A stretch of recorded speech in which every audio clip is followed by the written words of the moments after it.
malapit lang yun, dire-diretso lang. Malapit lang yun. Oo, Isang checkpoint lang naman. Checkpoint? Ha? Checkpoint? Oo.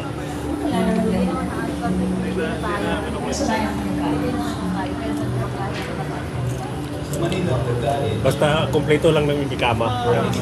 Wala problema. Wala ka.